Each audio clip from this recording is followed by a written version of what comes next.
a grown woman in their 30s doing this to someone who is in their house, been around their family, like, you have some issues.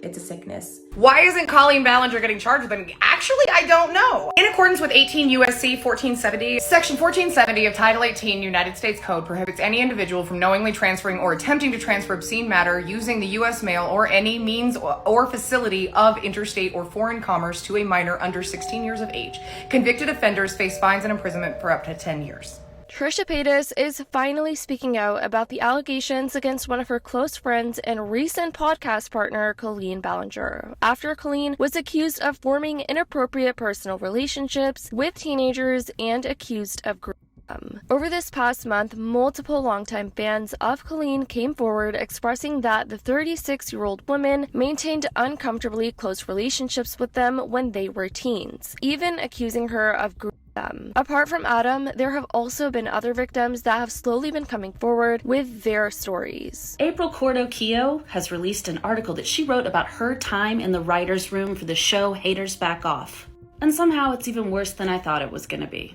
April, who's pictured right here next to me, was a writer's assistant, showrunner's assistant, and the writer's PA on Haters Back Off, which was Colleen Ballinger's Netflix show, and it was based off of the character Miranda Sings. One of the responsibilities that April had was to sit in on meetings and take notes and write down Colleen's requests, and she had some very problematic requests. Apparently there was a lot of conversations amongst the showrunners and the writers team about diversity, and Colleen made it known in a meeting that she did not want a lot of people of color on screen because the show was meant to take place in Washington and she thought it would be distracting. In another meeting, they discussed turning an Asian market into a bodega for the show, and Colleen made it known that she wanted all of the Asian shit out of there and not to be seen, allegedly. Apparently, not only would she make cruel and nasty jokes at the expense of the staff, but she would also make them spend the first hour or so of their morning talking to her about her marital problems and her complaining about how her fans weren't on board with her black scent.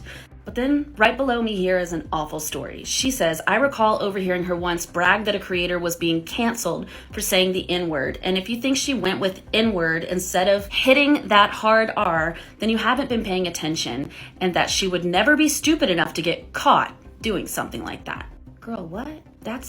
What? She also provided this screenshot of her text to her friend when Colleen allegedly saw a black actor do an audition tape, and then apparently the lighting was not bright enough, and so she yelled out, "Where is he?" As in, I can't see him, he's too black. That's how she took it. April also tells stories about how she felt like Colleen was personally going after her because she knew that April did not appreciate some of the content in the show, such as the of the relationship between Miranda and the uncle, and that there were a lot of jokes that she was really uncomfortable with. So according to April, she felt like Colleen went out of her way to make her more uncomfortable, even going as far as to name a villain character after her, just to see how she would react. Well, not even 24 hours ago, Trisha Paytas uploaded a video titled Colleen, in which she claimed that she was unaware of the allegations made against her until recently. For those of you who don't know, Trisha Paytas recently announced that she was doing a podcast with Colleen.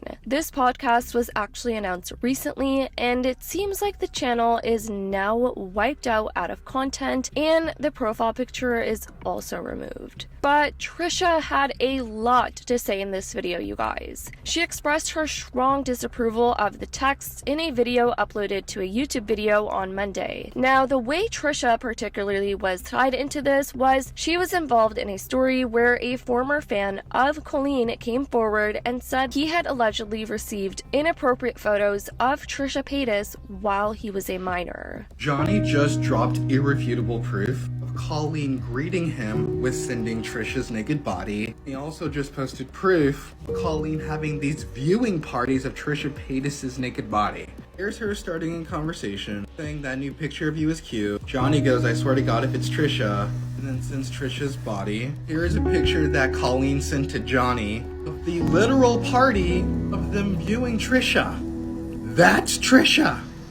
Then they casted it to the TV screen to make fun of Trisha's naked body. Like, this is literally Trisha. And then Adam posted proof when Adam would be doing his own little thing as a teenager, not really paying attention to Colleen. She would ask where he is and then tell him to come back in her life.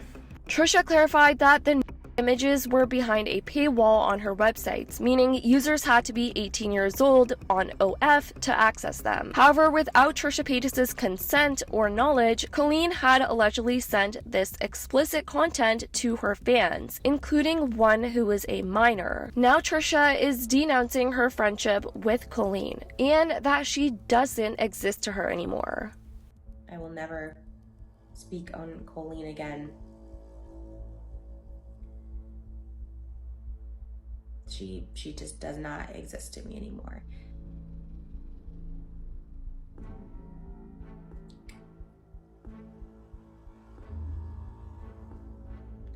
And this is not me canceling her. She'll always be around. I'm sure she'll be fine. Just publicly disavowing any association I have with her. Trisha also talked about this TikTok. I did ask her about these a couple weeks ago before there was the proof, so to speak, right? And she assured me that she had never sent photos of me, that this one fan who was underage at the time would send photos to her.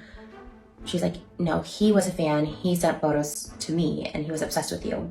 And he would just send me it, and once in a while I'd like respond to him and be like, hey, okay. That's what she told me a couple weeks ago. But being told she never sent these photos, and these actually do exist, these text messages,